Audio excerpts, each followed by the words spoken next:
Alright guys, I didn't realize responses to videos could only be 10 minutes long. I thought they could also be 15 minutes long like the rest of the videos. I don't know why that is. But this is going to be part 2 of my response to Yaksniffer. Now let me start how I ended, because that was bullshit, and I'm sorry how that video ended, because that is unfair to you guys and it looks terrible. So I was talking about Our Lady Peace and how emotionally charged this album is. The songwriting by Rain Maida here is brilliant. The performances on this album are brilliant, especially the drumming is so good. The production is perfect, and his singing, that nasally whine sing, is so good. It fits the way he writes perfectly, and the last 3 albums that haven't had that have suffered. But then again, he was having throat problems, I think, so it might have been why he stopped. I mean, if it's for health reasons, I guess I'm not as mad at him, but still bullshit.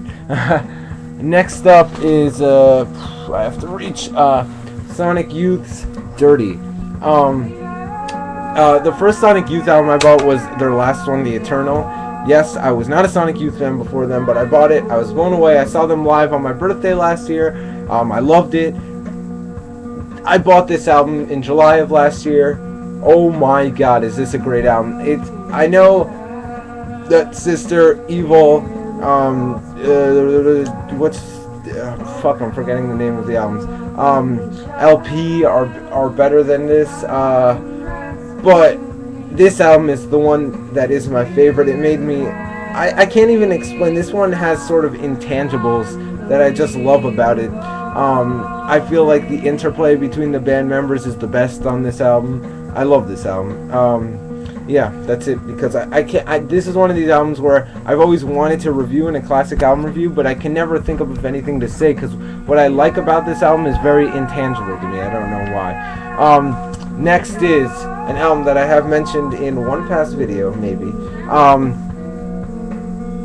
Enter the Wu-Tang, 36 Chambers by Wu-Tang Clan. I know someone posted on my Illmatic review that this was the best hip-hop album ever, and I told him, you know, I think Illmatic is slightly better, but I can't disagree with you, because this album is amazing. It was such an original thing at the time. It's the first time, like, a crew of 8, or not, well, Capodanno wasn't really part of them yet, so a crew of 8 people just cut such a raw album together. It's their first album. It has great production. I mean, and the whole putting like clips of old samurai movies in between was so original at the time, and you know, it's still done best by them, and also MF Doom does it really well, of course. And the rapping is so good here. It's so rugged is what I would describe it as. It's so rugged here, and it's brilliant. All of the performances are brilliant on this album. You can't not like this album.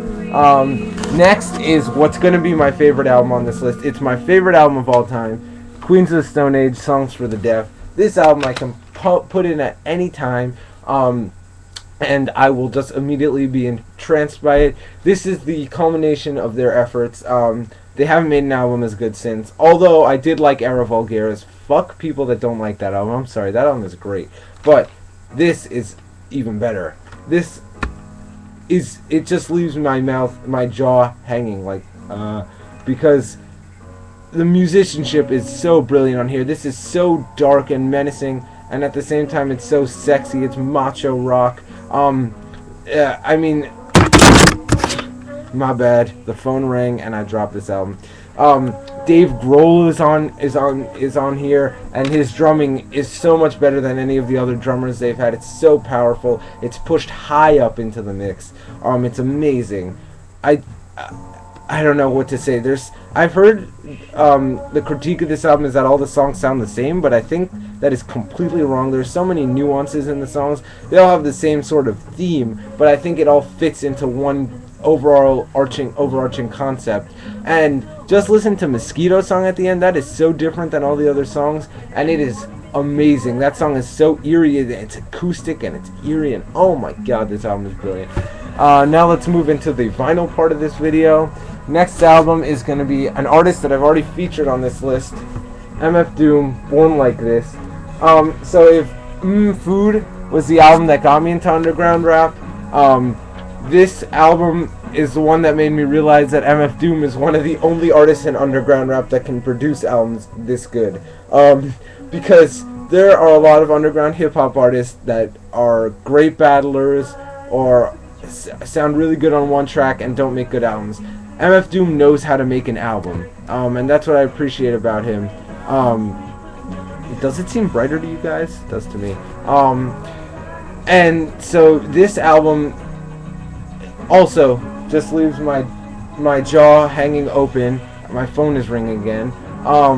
For all the different skits it puts together, it puts so many different producers. You have Madlib on here, Jay Dilla on here with Lightworks, which is one of the best beats I've ever heard. It has the featured artists are perfectly spaced. Raekwon and Ghostface Killer appear on here. And there's just such a variation of topics on this album that actually you don't find on his other albums. And that's why I really like this album. Next is Dizzy Rascal's Boy in the Corner. Goddamn, my phone's ringing. It's distracting me so much. Someone keeps calling me over and over again. I showed you this in a recent pickups video, and I listened to it after that, and just ask my friend Weeks, who I was talking about before. This album is brilliant. Almost there are a couple bad tracks, but almost every track on this album is a classic in its own right. Any of them could have been singles. And the fact that he did this all when he was 18 is so amazing. It just gives you a different outlook on life and how other people live.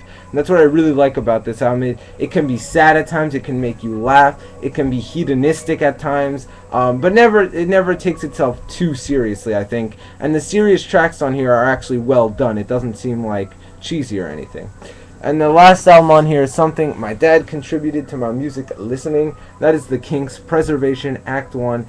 This album, upon its release, was actually poorly reviewed, which is bullshit, because it's one of the best concept albums of all time. No joke, this album may be the best concept album of all time. Fuck you, Sgt. Pepper, although Sgt. Pepper's a great album, but this is better. It's Ray Davies essentially writing longing for an England that really never existed, but he knows that. And it's sort of an ironic thing to do, and well, you know, all the good writers are ironic, but he does it so well.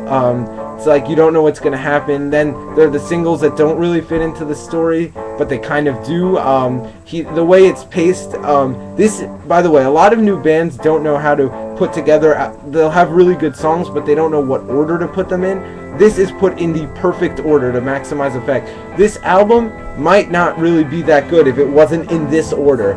This order is perfect. And the production on this is like, there was no money behind this. They were using old analog microphone, of course it was analog. They were using old microphones from World War II, from BBC and stuff. And that's what I love about this album. It gives it this very old, crisp feel.